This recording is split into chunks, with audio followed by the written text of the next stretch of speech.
Hello everyone, I hope you all are doing great. In this video, we are going to see how we can delete the saved password in Google Chrome. So without wasting any time, let's get started with this video. First of all, just open up your browser and on the right hand side, we see these three dots. Just click on there and from here, just click on the settings right at the bottom.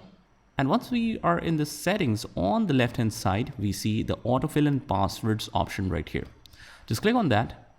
And here we see the Google Passwords Manager. Just go in here and whatever password is saved, you can delete it by clicking on it. Just click here and we need to confirm once that it's us. And once we are in here, we can delete the password. We can edit it if we want to.